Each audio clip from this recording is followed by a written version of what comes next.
As a creator that mostly does Tensura content, it's only natural that I have to talk about the recently released game Isekai Chronicles, which is published by Bandai Namco and developed by a game studio known as ZOC, who has made games such as Katamari Damacy Encore and Sword Art Online Last Recollection.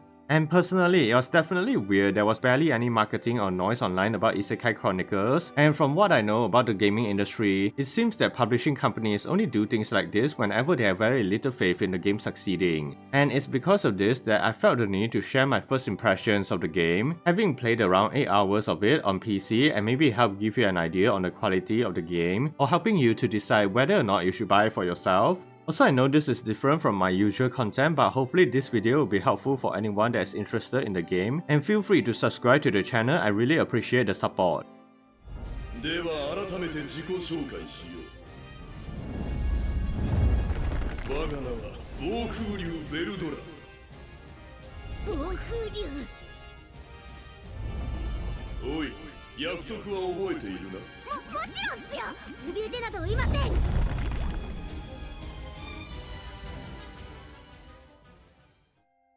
Now, the first thing I want to mention is that overall, this is a fairly simple game with only 2 distinct gameplay features, which are the combat system and town building element, but mostly, it actually plays and feels more like a visual novel that lets you experience the events that have occurred in the anime while having some action sprinkled into the game. And even though I haven't finished the game, I have seen online that the game apparently reaches to the events of the Farmer Kingdom invasion of Tempest and Rumor's ascension into a Demon Lord. Additionally, there are 2 original stories that can be found in the game as well, titled the Goblin Revenge Arc and the Religious Nation Arc respectively, and both storylines are written by the author fused with original characters designed by the light novel character designer Miss Va. However, I won't go into the stories to avoid spoiling anyone, but personally, if I have to give my opinion on the original story of the game, having experienced the Goblin Revenge arc, it definitely isn't Fuse's best work because a lot of times, the plot feels very dragged out and repetitive. Like the way Rimuru reacts to the antagonist for this particular arc always just seems stupid, or the fact that it makes no sense given the motivation of the antagonist as well.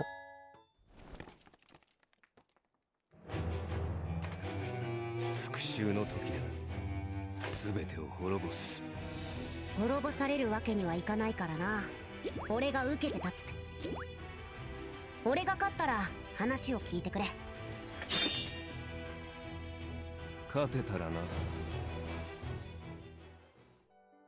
But I digress, even the usual extensive world building that is normally associated with Tensura can hardly be seen in the game, because everything just feels so restrictive. There's literally no exploration element, you are confined only to Tempest aside from going into dungeons to either fight monsters or gather materials. You aren't even given the options to visit another city or location within the Great Jura Forest. And this leads me to my next point about the city building aspect of Isekai Chronicles. Essentially in the game, once you finish the basic tutorials, you unlock the ability to construct buildings on vacant land, which are able to provide buffs to character stats like HP, attack or defense when you interact with it. But to construct buildings, all you have to do is to earn money and gather materials in the dungeon. And as you progress the story, you get to unlock new higher rank buildings that can provide better stat buffs to your characters. However, even though it's definitely nice to see how Tempest goes from a small dirty area to an actual town, but ultimately, aside from a story standpoint and for aesthetic purposes, they literally serve no function. I mean, even the stat boost that you get from interacting with the buildings is quite insignificant, and it doesn't affect the overall gameplay when you go into the dungeons. Instead, you are just given a shallow and poorly implemented gameplay feature.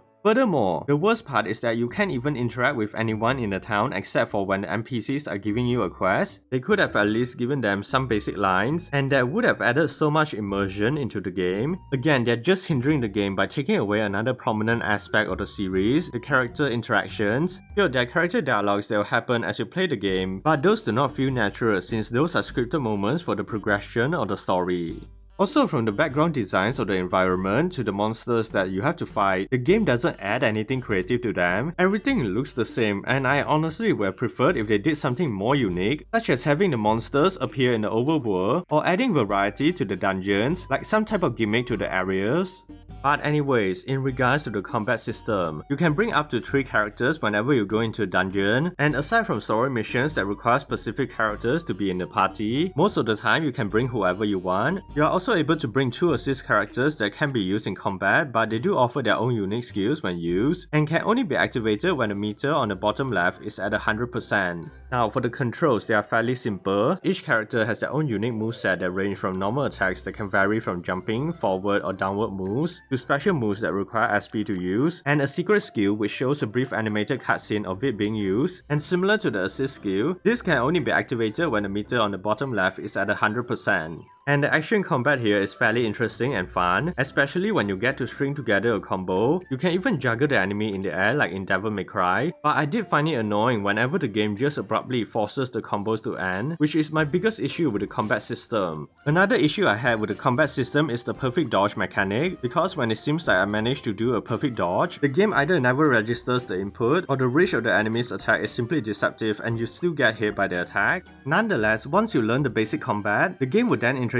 enemies with shield that needs to first be broken before you can damage their HP by using normal attacks, but it's more effective when you use a special move or secret skill. Furthermore, there's also a weakness chart in the game, which is typical with most anime games, but honestly, in my playthrough of the game, it never seems to be that impactful, because even when I face an enemy that counters the attribute of my character, the reduced damage on the enemy or extra damage the enemy doesn't actually affect the overall gameplay much. In addition to that, the game has a skill tree system that you can use to upgrade things like the attack and defense stats, and you can basically earn points after clearing a dungeon or finishing a quest, which you then spend in this grid interface area. However, even though the skill tree looks like it gives a lot of customization options, it's actually quite redundant and there's no point in trying to add points yourself since it barely affects the overall gameplay. And I often just use the auto choose function, and even then, I don't really see any impact of the improved stats.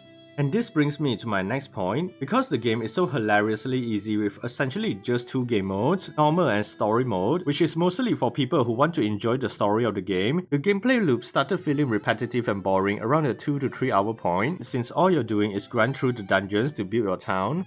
And even though the different characters you get does help to alleviate the repetitiveness of the game, but once you try out their unique moveset, it ends up becoming boring again, and I found myself often just choosing the most efficient characters to clear the dungeons. I personally recommend using Hakuro for getting high combo ranks and Shion for high damage ranks if you ever decide to play the game for yourself.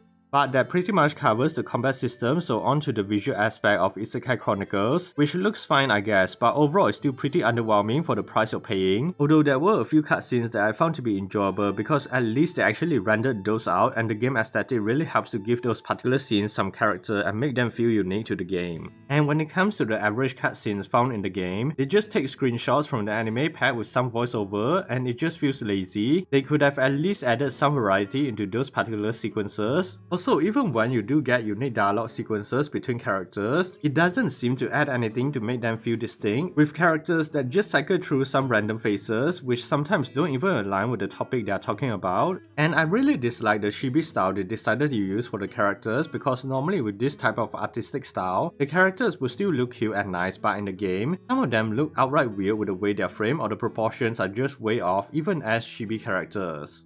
In any case, Isekai Chronicles had a lot of potential on paper. The combat system does feel fun, but it lacks complexity, and the customization option just feels cheap. And for a game that's based on a series known for being credited as the civilization of the Isekai genre, the city building aspect is by far the most disappointing and is super shallow. Honestly, the only redeeming quality is the story, which even then is not one of Fuse's best writing, but if you're considering buying the game, I'll probably wait for a discount, because despite being estimated to have around 20 to 24 hours of content, $50 just doesn't seem worth it for essentially a shitty mobile game disguised to be a PC and console game. And personally, I don't even plan on finishing the game, or will I ever plan to, because it's honestly a terrible game that no one should ever consider paying for this at full price.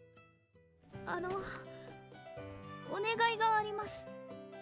今後ベルドラのことを聞く者が来たとしても、同じように答えてもらえますか？言えることは何もないって答えるのか？理由は？それは知らない方がいいこともあるから。どうも話が見えないな。まあでも必死だし、害はなさそうだし。いいか、みんなには何も言わないように伝えておく。なんか訳ありみたいだからな。ありがとうございます。あれ、信用してくれた？なんだか嬉しい。この町の人みんなあったかくて優しい。長であるこの人の影響なのかも。But yeah, that's my first impression on Isekai Chronicles, and hopefully this video has managed to help you decide whether or not you should get the game. So be sure to check out my other videos on Tensura as well, and feel free to share opinions on the game. Thanks for watching, remember to subscribe to the channel, and as always, stay safe everyone.